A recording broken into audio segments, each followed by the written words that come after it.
All right, welcome everybody. This is the Center for AI Policy's panel on privacy, data, and accountability for the same. Hot topics these days. We are coming into this issue as people who are deeply concerned about some of the catastrophic risks posed by highly advanced general purpose AI. That AI is enabling what I think of as third generation privacy threats. What do I mean by third generation? So for the last couple of decades, we've had first generation threats just based on data entry. If you keep a database in every office, in every school, in every police station, some of it's going to leak, right? You just have your birth date, your social security number, your address everywhere. That information is not securely stored. There's a report of a leak every month or so. So some of that data is going around. The second generation of privacy threats, as we see it, is machine learning, right? It's powered by the ability to make inferences about the data that's leaking about you and going around. There's the famous story about the family that found out they were pregnant based on purchases being made at Target. Right? Nobody ever typed in, "I'm pregnant," into a database, but the information was nevertheless kind of shared. The third generation comes when you don't even need a human deciding to run a machine learning model on the particular question of whether Target purchases mean that you're pregnant. What happens when these kinds of shrewd guesses become part of the general background of what's happening all around us, right? Someone had to sit there, you had to spend some engineer's time thinking, oh, this is a good idea, I want to find out if this customer is pregnant. But what happens when that happens automatically, hundreds of times a day, just new models asking their own questions, right? We see agentic AI being advertised by some of the big tech companies right now.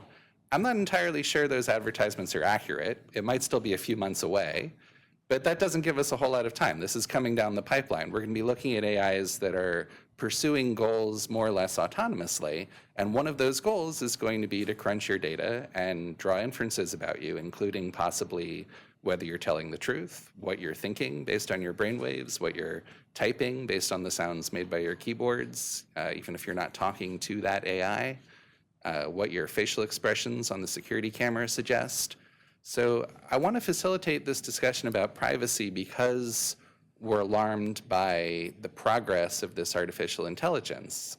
From our point of view, it's underregulated, and the public needs to be more prepared to deal with these threats. But I am an AI expert. I am not a privacy expert, so that's why I've got these four distinguished panelists. I'm mostly just going to be asking them questions and learning from them, and I encourage all of you to do the same. I've got a few questions to kick us off, and then I'll turn the floor over to you so that you can ask questions. On my immediate right, Mark MacCarthy is a professor at Georgetown University. He's a fellow at the Brookings Institution. He's got a book out on regulating digital technologies. He's worked for the Post. He's the senior vice president for public policy for Visa at one time, and has worked on the House Committee on Energy and Commerce and for OSHA. So an extremely long and varied list of high-level experiences thinking and teaching about privacy. On his right is Maneesha Mithal. She is an expert from the FTC and now at Wilson Sonsini. She was running a team of 40 lawyers, all of which were investigating privacy violations and identity protection. She has been a delegate on privacy to the OECD and to APEC. And this is only her first lecture on privacy law today. She'll be headed off to another one in New York this afternoon. Sorry if that's a privacy violation. On her right is Brandon. Brandon is a senior fellow at the R Street Institute. He's running a team there of experts on tech and privacy issues, and is a national security law professor with the U.S. Army Reserve and the Judge Advocate General's Legal Center. So he has been sort of teaching Army officers on how to prepare for kind of legal proceedings within the armed forces on some of these topics, and has also been an elected and appointed official in local and state politics, a fellow at the FBI, and the managing editor of the Journal of Law and Cyber Warfare. On his right is Ben Swartz, who is a senior technology advisor at the FTC. And before his time in the FTC, he was one of you. He was working for Senator Padilla's office as a staffer on digital platforms and data privacy. But that's his second career. Before then, he was a senior software engineer at Twitch and Google, where he took a lead role in promoting corporate social responsibility. So I'm very excited to have these panelists here. I think we'll have a very interesting conversation together. And I think we'll just get started. If for any reason you can't answer a question because you don't know or because your professional responsibilities prevent it, feel free to either pass or reframe it so that you can answer the question. And the first one is just, what's a historical example of a major privacy violation that you find particularly concerning, and why does it bother you? Let's go left to right, and then we'll come back right to left for the second question. Okay. Good. Thanks for having me, Jason, and thanks for having an audience of bright and energetic Hill people eager to find out more about AI and privacy. I think we should come back to your premise that there's a third generation of privacy intrusions that we have to worry about with artificial intelligence.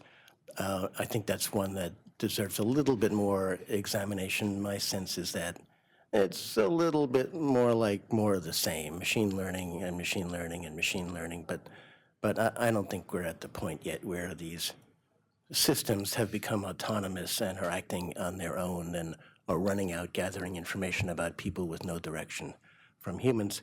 But to answer the question on a historical event, I think the one that jumps out at me, and it's an old one, is the Cambridge Analytica problem from 2014. Facebook had a reasonably open policy for researchers at that time, and a guy sort of masquerading as a real researcher did a study, a profile study of people by having them play a game and answer questions. And using that, he had maybe 250,000 people who answered the questions, and he could build a model that predicted pretty accurately various psychological characteristics and political preferences and so on. And then he gained access to 50 million Facebook users and was able to profile all 50 million of those Facebook users using the model he had constructed. And then he made that available to political parties for the purpose of political advertisements. That strikes me as an extraordinarily lax privacy breach when the Facebook is fixed in its particular form. But it gives you an example of the kinds of problem that can arise when you have access to large amounts of social media data. The inferences about your most intimate characteristics are easily ascertainable from your behavior on Facebook and other social media platforms. You may think that you've told nobody that you're gay, but your behavior on Facebook tells people that you are. You may think you've told nobody what your religion is or your political party, but your behavior on Facebook reveals that. And that's all machine learning that does that kind of inference. I think those are the kinds of problems we still have to wrestle with. It was 2014 when this happened. It's 2024, a decade later, and we still haven't figured out a good way to control that kind of abuse. So I really appreciate being asked this question because it caused me to think about some of the cases we brought when I was at the FTC. And when I was there, we probably brought over 150 privacy cases involving things like Cambridge Analytica, data breaches, some egregious privacy practices. But when I think about what really kind of gives me a visceral reaction, it may be some of the smaller cases. So, for example, we brought a case against a company that was allowing people to put stalkerware on their domestic partners' mobile phones. We brought a case against people who were basically soliciting revenge porn for inclusion on their site. We brought a case against a company that leased out computers, but without telling consumers, they turned on their cameras. And so they had employees in their offices kind of able to see what was going on in people's bedrooms. And so I think what all of these matters have in common is that there's I know the FTC talks about commercial surveillance, but I think it's the surveillance aspect of these practices, the fact that companies were stalking, following, allowing the stalking, following of individuals without the individuals even knowing about that. So I think that if you kind of fast forward to 2024 and AI, I think that's a concern that continues, is this kind of covert surveillance and ability to gather all sorts of data about consumers and profile consumers. So a lot of the same concerns that animated the privacy issues continue to animate on AI. On the revenge porn example, I think one of the things that AI has allowed to be souped up is this idea of deepfakes, and the fact that not only revenge porn, but people could kind of use images without consent, superimpose different bodies on faces. And I think we were talking to some of our clients who were saying that by 2030 we may not be able to trust what we see in social media or photos or pictures or voices, and we need to build some consumer education around that. But those are the types of things that I think the threads that I think we saw from traditional privacy enforcement that are continuing into AI, and I look forward to talking about that as we go on. Yeah, no, glad to be here. Jason, thanks for having me, and congratulations. I guess this is the center's first anniversary, roughly, so that's terrific. Let me just first say, contrary to some of the examples I'm going to give, I'm actually an optimist when it comes to AI for privacy and cyber reasons. Not saying there are not privacy concerns, there certainly are, and we should have some reasonable guardrails. So happy to get into that. But in terms of your specific question, I'm concerned around some of the national security risks. I mean, we see adversaries rapidly collecting a lot of data on Americans and trying to make sense of that for nefarious purposes. Often that's to identify intelligence assets, members of the military. This, unfortunately, is not theoretical. We've known this has been happening for a long time, but the Russia-Ukraine conflict made this front and center. Just to give a couple examples there, we saw openly available data, super sensitive data like biometrics, genetic data, being targeted for disinformation campaigns and even physical violence in some cases. And if you've been following a lot of the White House developments, we've seen some statements come out of the White House in terms of how AI actually may accelerate that, in terms of knowing that adversaries already have a ton of data, but now AI and some of the related technologies making the identification and seeing who may be a sensitive target even quicker and easier. That is definitely a risk, and I think something the U.S. should be out there and trying to get ahead of. Yeah, thank you again for having me. And first to disclaim, the views are my own and do not necessarily represent the commission or any individual commissioner. I wanted to highlight, maybe not one of the biggest privacy breaches. Cambridge Analytica immediately comes to mind when you think about very large privacy breaches, but a series of cases that the FTC brought last year around pixel tracking with regards to BetterHelp, Premom, and GoodRx, which were websites that shared sensitive information via these pixels or software development kits, SDKs, with marketing partners. And I think I want to highlight these cases and why they're important because the collection of data was very difficult for people to know what was going on or reasonably be able to avoid. There was a lack of clarity around, what data was being collected and how that data was being shared and whether or not it was scrubbed when shared with marketing partners. And I highlight these cases because as we turn to AI, I think that they could be potential harbingers of what's to come. I think we can all agree in this room that the amount of data and information that large language models and AI collect is enormous, and the developers of these models are trying to collect as much data as possible. And so, being cognizant that these types of privacy risks, might continue into the future, and the black box nature of some of these models, not knowing exactly what data goes in, how it could come out the other end is something to be concerned about. Yeah. All right, thank you. So something that attracts a lot of attention just kind of in the corporate workforce is privacy policies. We all click through them, yes, I agree, yeah, sure, whatever you said, here's the terms and conditions. Do those need to change as AI develops? What needs to go into a privacy policy for a company that is running generative AI like a chatbot or an image generator? What are some unique privacy concerns that are raised by these new technologies, if any? Yeah, happy to start this one off. I guess something that the chair has said many times and the director of the Bureau of Consumer Protection has said many times is that this notice and choice regime around accepting terms of service and privacy policies has failed. And through some of the enforcement actions the FTC has brought, I think that thoroughly rejected that fiction that just stuffing more and more clauses into privacy policies and terms of service is necessarily the correct way to go. And so to some extent, I reject the sort of premise of the question, because I think, if really what we're looking for is more corporate regulation to just stuff more and more hidden clauses and have consumers deal with consent fatigue, clicking through privacy policies and terms of service and hoping that will solve the underlying privacy harms that could exist, I think is something that we should be really concerned about going forward.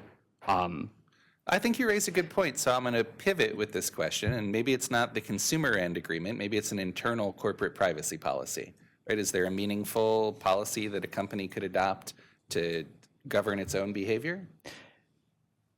I think, to some extent that could be the case. I guess one thing that I wanted to highlight is a blog post that the Office of Technology staff and others in the agency wrote earlier this year that warned companies that if they surreptitiously change their privacy policy post hoc to start collecting data and start training on that information, that might be considered unfair or deceptive. And I think that thinking about internally in these companies, perhaps they have these policies set up, on day one, but later business objectives change, and it's sort of unclear whether or not that actually ends up protecting consumers in the way that they initially set out to. Can I actually just jump in on that specific point? I mean, and Ben, I completely agree.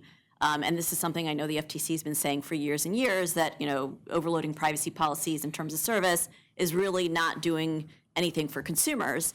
I guess the thing I would say is that I do believe that there has to be a role for notice and choice. And it may be an unpopular opinion because notice and choice is so vilified, but because consumers' preferences truly are different. Some people may want their data to be used for personalized medicine. Some people may want their data to be used to improve diversity outcomes in organizations. And some people may say, look, I get it, these are positive use cases, but I just don't want to be a part of it. So I think because consumers' preferences on privacy are so different, I think there has to be a role for notice and consent. That said, I agree that privacy policies and terms are not the way to do that.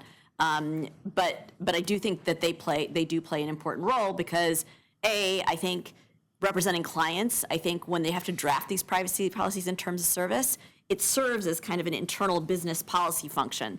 They're saying, okay, here are the statements we're making to consumers. We have to make sure that our policies match up with those statements. So I think it serves an internal function, and I think it serves an external function because there are watchdogs like the FTC, like think tanks and other public policy organizations that can look at these public-facing documents and really hold companies accountable. So I think there are roles for that. I think we are putting too much onus on the consumer. So I think there are some things that companies should be doing, which I'm sure we'll get to, that go beyond notice and choice. But I do think notice and choice is part of the equation. It's not the full answer. Yeah, I agree. I think it's actually, the way I see it is probably a hybrid. I think too often times that there's companies and there's temptation to just bury something there, so you're hoping a consumer doesn't actually see it. So I think it's really encouraging to see some companies that have kind of revamped that in terms of highlighting specific portions, doing more effective PR campaigns for consumers, or relying on different types of techniques. Like, I know data minimization is controversial these days, especially when it comes to AI. I think if done right, it has a lot of value as maybe an alternative or supplement.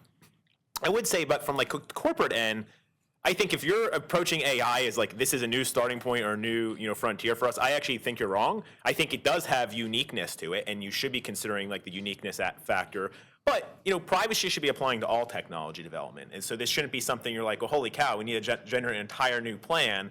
Hopefully, you have a strong privacy program outside of that, and some are more sophisticated than others.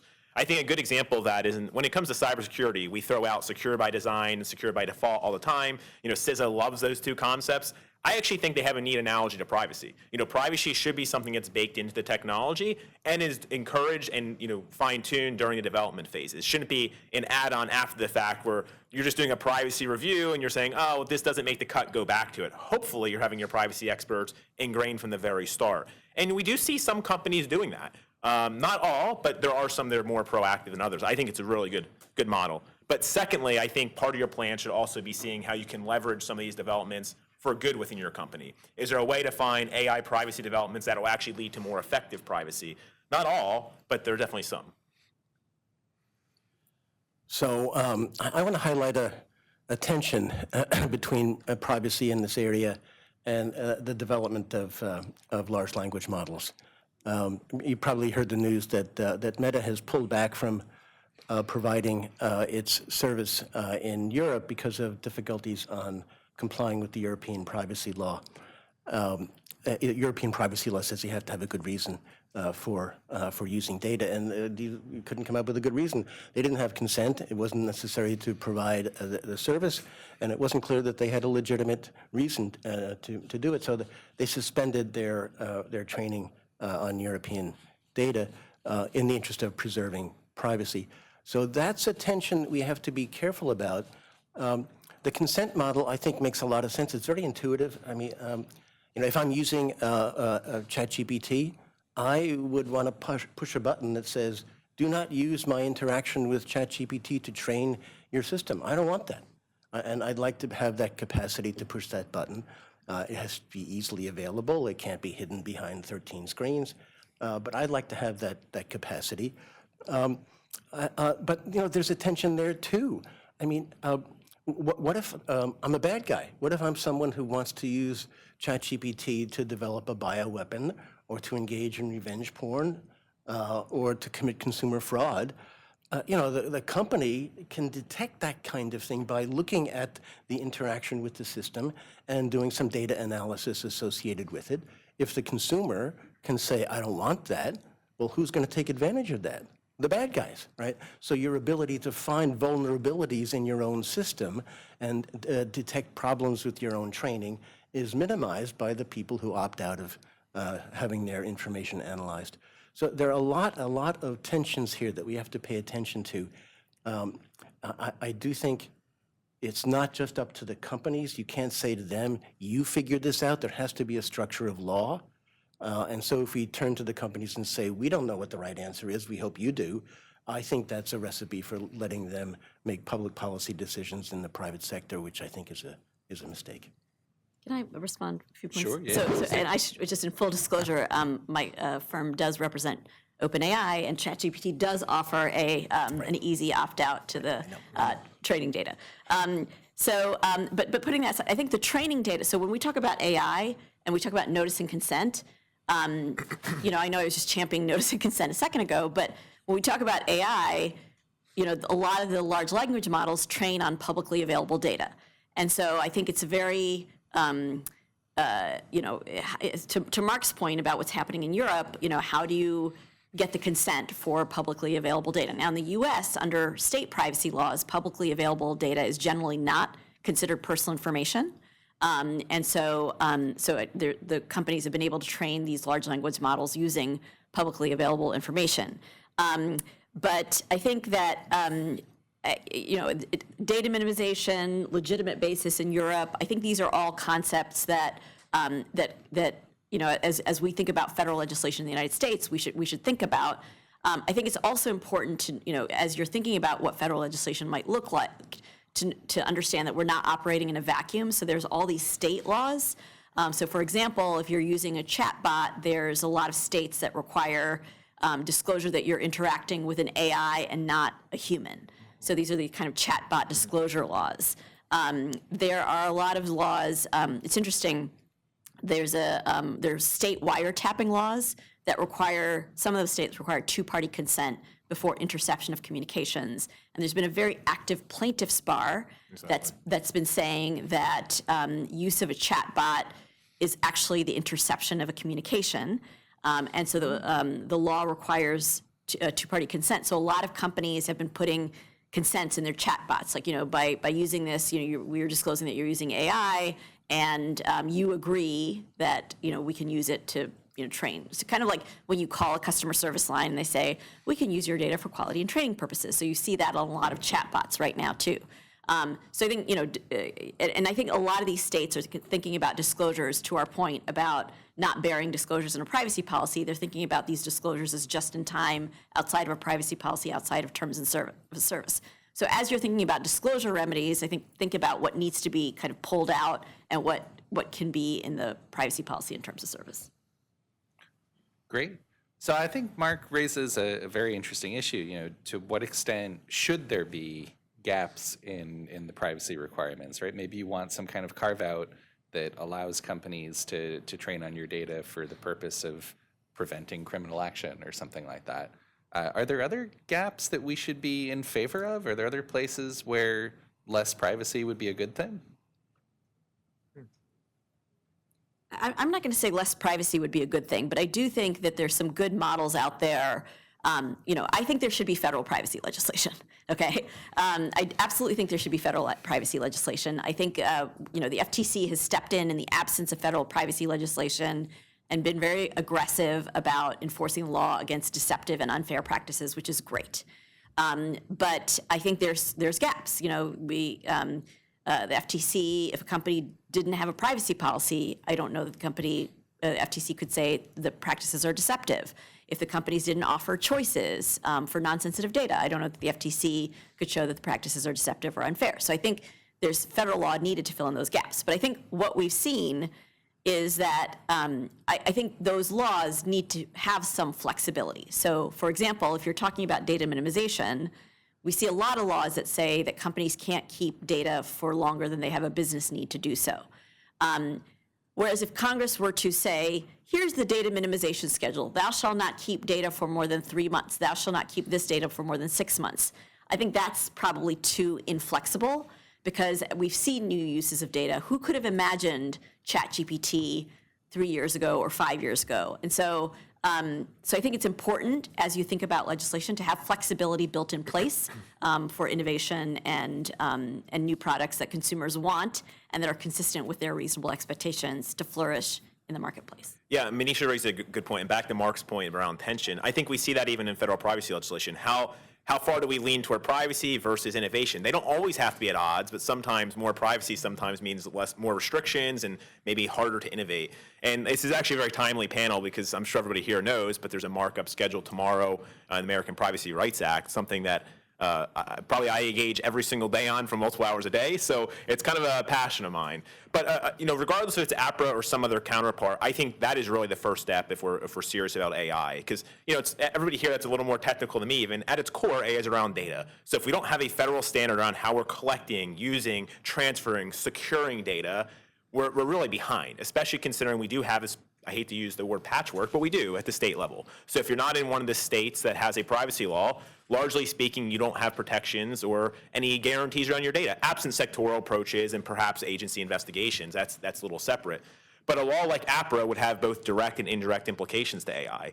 If you haven't followed it, the most recent version, the bill that was introduced, did eliminate the provisions that were specific to AI. There were parts in there that called for impact assessments and also had civil rights protections. They're not in that bill, and if that's of interest, happy to kind of dive into that. But there are many parts that would directly impact AI. Depending on where you sit, sometimes it's good, sometimes it's bad. Maneesha teed up data minimization.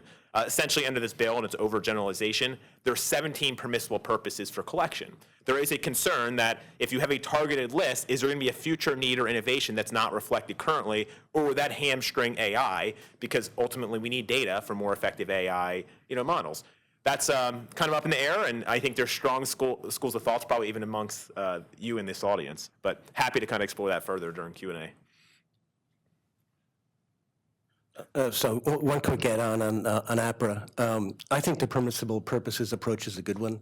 And it basically says roughly what the European data protection regulation says, which is if you're going to be using data, you have to have a good reason to do it. And here's a list. If you're on the list, you're okay. If you're not on the list, you're not okay. And as you pointed out, that's far too inflexible. The world is not going to stay static from now until the next privacy legislation.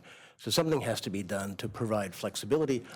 My fix is to send it to the Federal Trade Commission and give them the ability to add to the list after notice and comment. There's another idea that I've got in the back of my head that is probably not on the politically feasible table, but we've always had in the United States a kind of sectoral approach to privacy. Medical privacy has been regulated by HHS, student privacy by the Department of Education, financial privacy by the financial regulators. And I think to some degree there should be some movement of authority over privacy and the use of data to these specialized agencies. I'm thinking in particular about the issues that are going to be raised by self-driving cars and interconnected cars, the agency that seems most likely to be expert in that area, to know what data uses make sense and what data uses don't make sense, are NHTSA, right? It's not the Federal Trade Commission. The Federal Trade Commission would suddenly have to become an expert in highway safety to do that job properly. So I think some flexibility, not just to the FTC, but to the specialized agencies, might be something that would more adequately allow the use of data when it makes sense and the prohibition of impermissible data uses when it doesn't make sense. Real quick, sorry, not that. Real quick add on that. I actually think that's a benefit of a national privacy law, because to the extent you're sitting in the audience and you're thinking maybe the FTC has overstepped or went beyond their legal authorities, like if you are thinking that, this is an opportunity for Congress to specifically spell out, like FTC, we're directing you to issue guidance, we're directing you to issue rulemaking, and it spells out specific lanes to go forward with. But I do agree, in the absence of having any congressional direction, what do? You rely on your existing legal authorities. So I think that is, to me, a really good opportunity to either, whether it's the FTC or some other agency, to kind of give them some clear direction when it comes to privacy and AI. I would just add one asterisk to that, which is that I do think that some of the, I think opt-in should always be, well, yeah, almost always. Well, I think there should be I don't think we should be so paternalistic as to not let consumers opt in to certain uses of their data. So I think that is another cure for the inflexibility that we talked about with APRA, because like if you look at GDPR, there is always, consent is a valid basis on which to process data. So I do think that that should be added. Yeah, no, I agree, and hopefully, if I said the opposite of that, I didn't mean that. So that is a great point.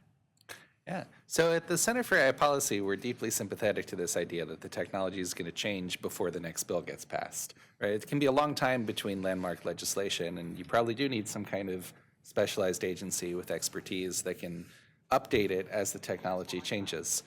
But as a matter of curiosity, do any of the panelists have a crystal ball? Can you see what new uses of data might be coming down the pike? Can you see, how is the use and collection of customer data going to change over time? Maybe not every use. We still want updates from the regulators, I suppose. But is there a threat or two or a use or two that you think might be available in the near future? Not necessarily to be prospective, but looking towards the recent past, one of the things that I think about are the facial recognition cases that the FTC has brought, and sort of moving towards more advanced AI, thinking through that lens. And the two that immediately come to mind are a case we brought last year against Rite Aid, where in the settlement the FTC effectively banned Rite Aid from using facial recognition technology for 5 years. There was a similar case in 2021 against an app developer who didn't tell their users that they were going to use their images for facial recognition technology. And in the settlement for that one, not only did the FTC make sure that the developer collected express consent to train on people's images, but also required them to delete the algorithms and models that were built based off of the information that was collected. And so thinking through, going forward through that lens, I think is important. So I want to go back to an issue that Maneesha raised earlier, which is this issue of non-consensual AI porn. It's a use, it's not way in the future, it's right here and now, and it's not just Taylor Swift, it's teenage girls. And there was one story of a 27-year-old woman who didn't want to go out with the guy, so he got her a picture and made some pornography videos of her having sex with him and distributed online. It's increasingly easy to do this. You don't need hundreds of pictures, you need just a couple. And it should be against the law. And there is a piece of legislation, the Defiance Act, that's out there, sponsored on the House by AOC and in the Senate by Josh Hawley. Anything that has those two people in it at the same time can't be all bad. And it doesn't go in the direction of blaming the platforms or the companies that produce the technology. It goes after the people who produce the stuff and says you can bring a case against them and fine them up to $150,000 if you can make the case that they did it without getting consent or without the knowledge that they had consent to do this kind of stuff. That seems to be an easy thing to pass. It's bipartisan. It doesn't try to solve all of the world's problems. It's a pressing issue made possible by artificial intelligence, not something that was as easily done 5 years ago. So here's some low-hanging fruit. Let's do it. Hear, hear.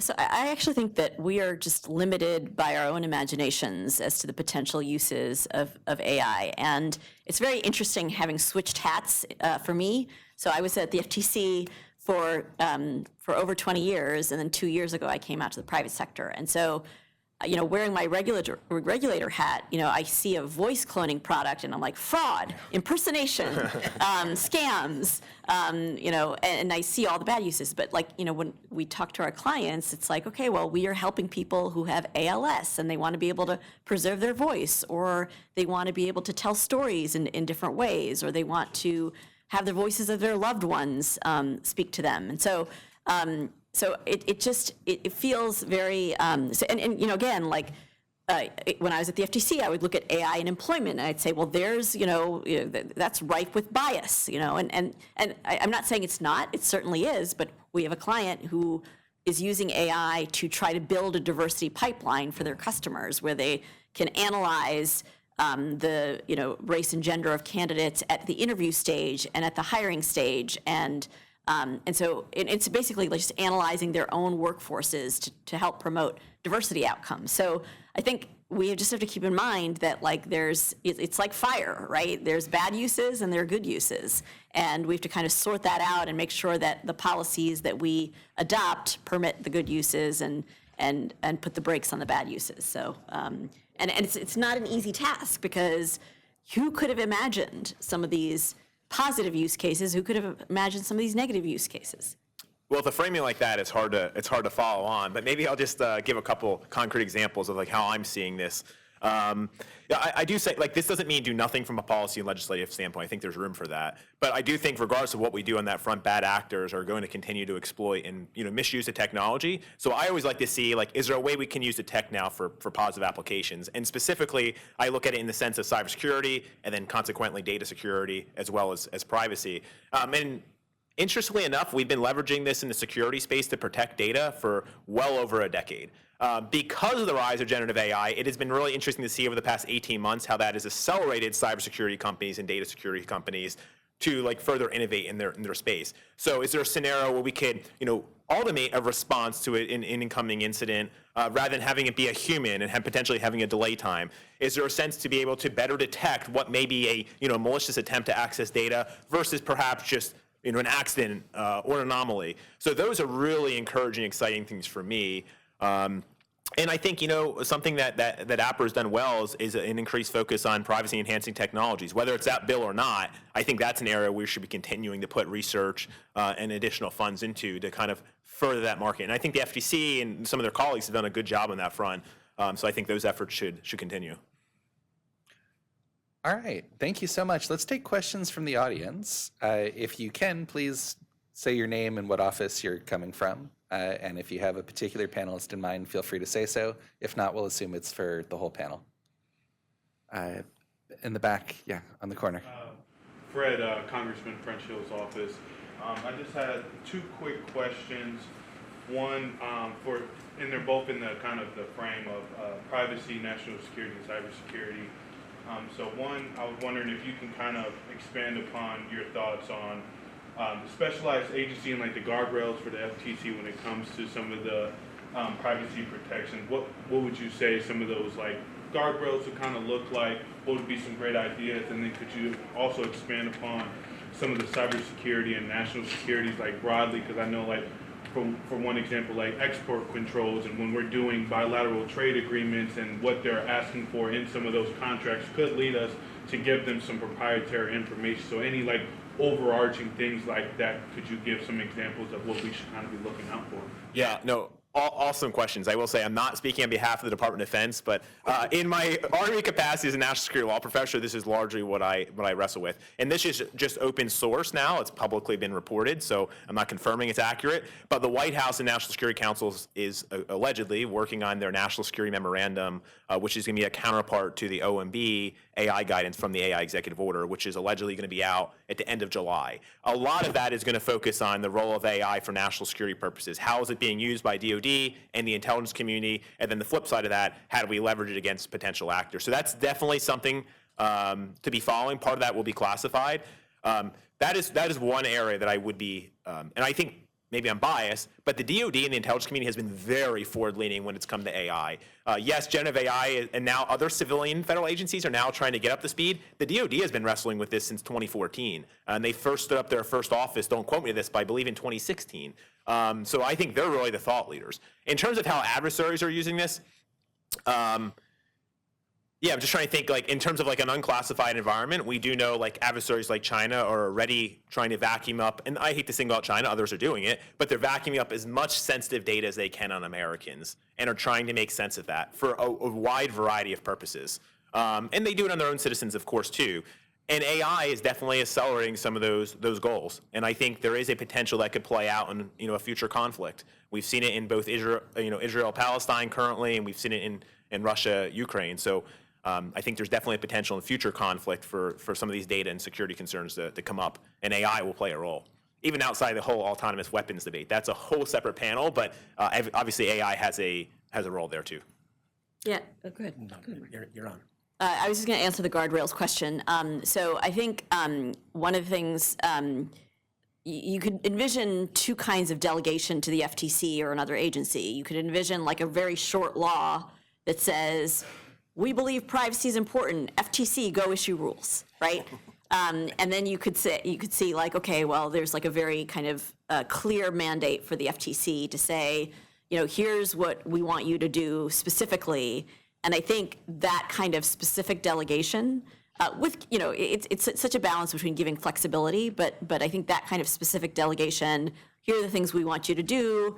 Here's, the general parameters of what we want to do, and you go fill in the definitions, and you go fill in kind of some of the more specifics. I think that's a more easy to implement and easy to carry out and defensible way of doing this. Yeah, on the guardrails to the FTC, I do think they need rulemaking authority to implement APRA or other pieces of privacy legislation. You can't just write the law and then say FTC enforce what companies have to know exactly what the law is, and you can't write that in the law. You have to have implementing regulations that tell companies what their obligations are. So they need that kind of rulemaking authority. On the national security stuff, I want to go in a slightly different direction. I think because of national security concerns, there's been a big change in the way the U.S. has looked at the issue of data localization. We previously had a policy that said, no country should keep data within its own borders. It's a mistake. What we need is the free flow of data across borders, just like we need the free flow of goods and services across borders. And it's a mistake for countries to try to keep data in their own country. And now we're beginning to think, well, wait a minute, there are useful regulatory purposes and national security purposes in keeping data from flowing out of the United States. And so our trade representative has changed the position that we've adopted in international negotiations on trade issues and said, no, we're not pushing for an end to data localization anymore. It's something that we're actually kind of in favor of. China, of course, is in favor of data localization. They've never been shy about that. A company like Tesla wants to bring its information out of China so they can help to perfect their autonomous driving cars and combine it with data in the United States. I think that's a pipe dream, by the way. But they wanted to do it, and China said, no, you can't do it. Now, they're flexible. They've made some changes in their rules to make sure that some unimportant and non-personal data can be transferred out of the country. But they're not shy about saying we need to have control over our data and keep it in the country if that's necessary. I think the U.S. is coming around to that as well. Europe has been in that position for years. They've got very tight rules about data transfer outside of Europe. We've tried to negotiate with them several times to have data transfer agreements. 2 of them have been struck down by the courts. The third has been adopted, but it hasn't been finally approved because our friend Max Schrems hasn't sued to get rid of it yet, but he will. So this is a trend I think we should pay attention to. Why is it important for artificial intelligence? The more data, the better. If you can transfer data across borders, you can help to improve your artificial intelligence. If it's contained within one country, it becomes less effective as a training tool. So it's very important to try to have this kind of balance between the national security needs, the regulatory needs, and the needs for data for development of artificial intelligence. In a 20 seconds maybe. I neglected your guardrails question. I think they did a good job. Both APRA has provisions in there for the FTC to provide some parameters around data security. The data security provisions of APRA are often overlooked, but to me, the most important probably, well, among the most important is fair. Then, we've also seen the FTC independently consider rulemaking around what data security could look like, absent APRA. I will say on the data localization front, the White House was very quick to say this is not a data localization effort, but there has been a federal law passed by both houses and signed, as well as an executive order looking around the sale of bulk sensitive data to either, depending on what you're looking at, countries of concerns or adversarial countries. That is underway, but it is essentially targeted more toward data brokers. But some have said that is really an early attempt to see more data localization. Yeah, in the front. Hi, I'm Natalie, not with an office, but just completed my thesis on AI policy and regulations. So thank you for helping educate also. One thing I'm curious about is there's obviously this theme in terms of balancing within regulations, right? We want flexibility, we want guardrails, we want innovation, but we also, need to make sure that they're holistic frameworks. So my question is, in general, as we move forward, what type of framework would you like to see more in terms of privacy law? We talked a little bit about the EU, they're doing a more risk-based approach. We've heard a little bit about industry-based approach. In your sort of idyllic world, and we all know that there are caveats and we're all there's, use case, this, that, and the other. But when we're trying to think about a general framework for how this could look, what are your ideas or recommendations on how this should start? I can start. So I think the EU AI Act and the Colorado law that was just passed have a really, I like the risk-based aspect of those 2 laws.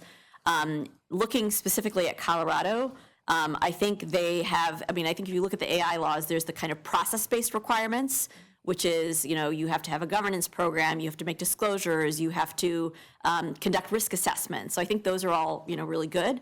And I think there's the more, I guess what I would call them rights-based requirements, which is that if, for example, you make an adverse decision against a consumer, you have to give them notice and the ability to correct their information. So I think those pillars generally seem like the right place to be. And the thing I do like about Colorado is that it's got certain affirmative defenses and safe harbors. So, companies that want to do the right thing, that are trying to do the right thing, that are following the NIST framework, that are conducting red teaming, they get kind of a safe harbor from enforcement if they can show that they're doing all those things. And so I think that's a good way to preserve flexibility, have guardrails, and kind of, and I'm not saying Colorado legislation is perfect, but I do think that those are things, the risk assessment and the kind of safe harbors, I think are as good. Yeah, I think two parts. Most of the risks and benefits from AI come from AI as used, and many of those uses are regulated.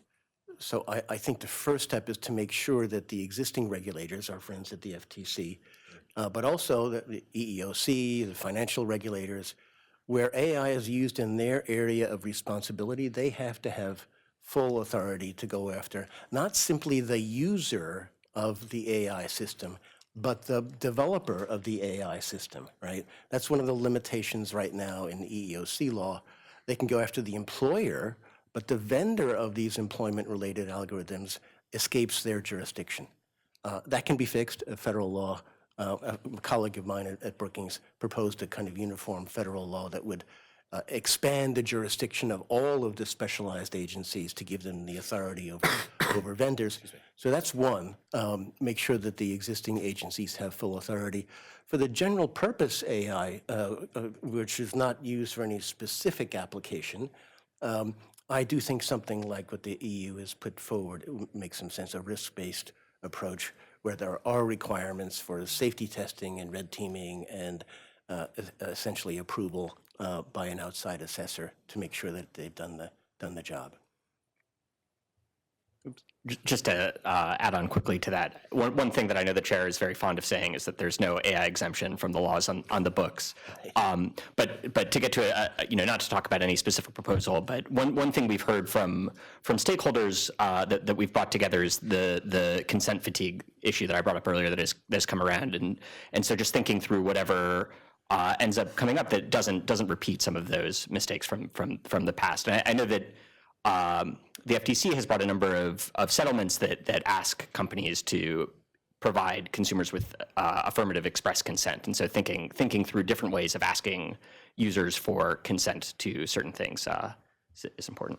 Yeah, I think Ben and Mark both bring up good points. I think it's a matter of looking and utilizing our existing authorities, not saying there's not a need for like more niche piece of legislation, but before we jump into a comprehensive AI measure, what are the existing authorities and are there gaps in those authorities? And I know some agencies have been a little more forward-leaning than others to identify them, proactively use it, and apply them to AI. So that would be a first step. I also think it's really important to continue to empower and make sure resourcing agencies like NIST. I'm a huge fan of NIST. I love their work when they came out with both their cyber and their privacy frameworks, and actually like their AI one arguably even better because it largely relied on their privacy and cyber and built on it a little bit. So I think those types of voluntary best practices that are a little more flexible, I think are ideal. Hi, I'm Willie from Senator Todd Young's office. So I think there's some interesting examples of companies that to some degree or another have a business model around privacy. So, Apple, maybe part of its marketing is we're more private than Google. Proton Mail, there's I think like Brave browser, things like that. Are there any regulations on the books that, if changed, would open up space for more companies to differentiate themselves in the privacy that they offer to consumers?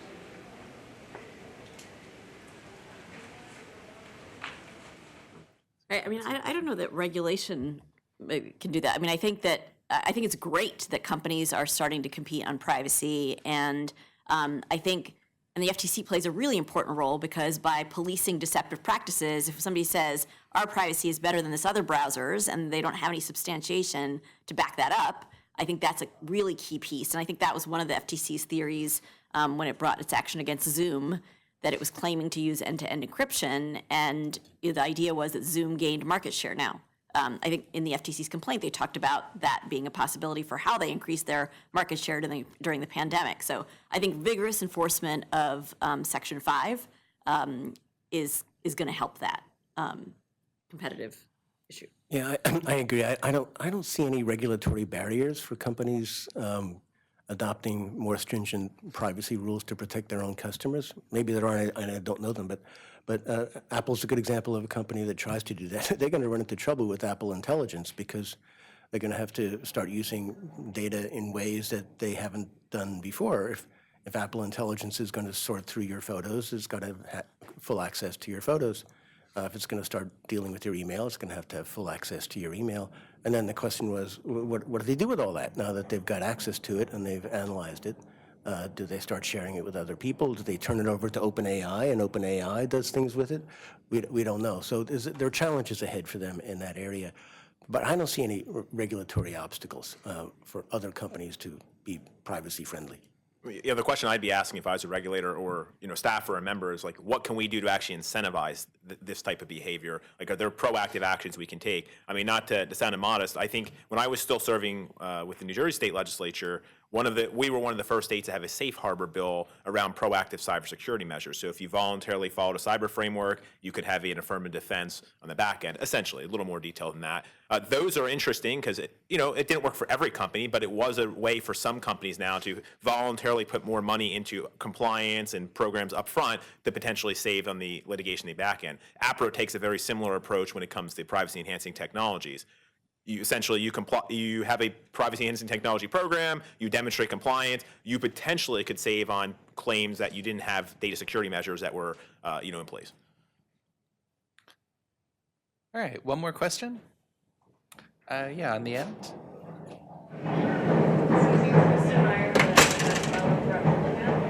kind of like a what-if question.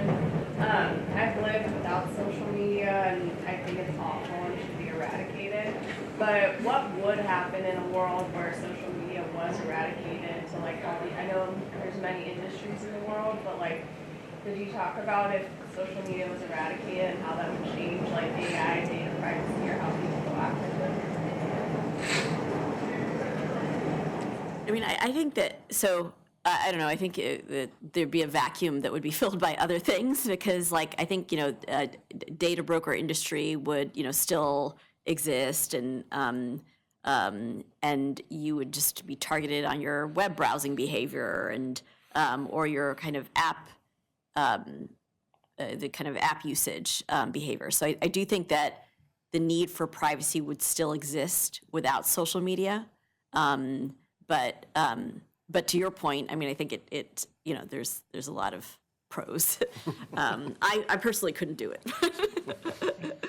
Yeah, like there'll still be plenty of data on the internet itself if you got rid of Facebook, and that might be enough to continue training. Although people are turning towards synthetic data now because they're running out of real data, and so there's a data shortage. Surprisingly, the demands for extra data are exceeding the increased supply from social media and from the internet. The one thing I would say is that there is a movement in that direction, but it's not really banning social media. It's making sure it's not available to kids. That seems to be the direction that people are moving in. This is a dangerous product that should be labeled or restricted or somehow made safe for children if they are going to be using it. That is a new development that I would not have expected 3 or 4 years ago. And it's gaining steam in the States, and there are some elements in the Congress that are thinking about the same sort of movement. It's not aimed at adults, it's aimed at kids, but it is a movement that I think is gathering steam. Yeah, and I would characterize that more as safety than privacy. I think the kids' privacy concerns are on one side, and I think the concerns around social media are largely around content, addiction, kind of suicidal ideation, depression, those kinds of things. Yeah, I mean, just a quick thought. I think they both raise great points. I mean, I couldn't live not on LinkedIn. I'm on it way too often. But on a serious note, I think the better approach is that, and I see your point, is to look at are there guardrails and steps we can take to make it more transparent and empower consumers more. So at least they're more informed around what data is collected about them, how it's being used, how it's potentially being transferred to third parties. I think those are types of like reforms and things we should put in place, and we certainly could do as we sit here. Whether there's a political will to do it, time will tell. Maybe we'll see it tomorrow, but it's definitely possible. Yeah, just to reiterate, data collection on the internet happened far before any social media company became very, very large, and to imagine that data collection would just cease if this one industry went away, I think, it would not be the case. All right. Well, thank you for a very enlightening conversation. We're going to take a quick photo op with the panelists, and then I encourage everyone to mingle if you have more time.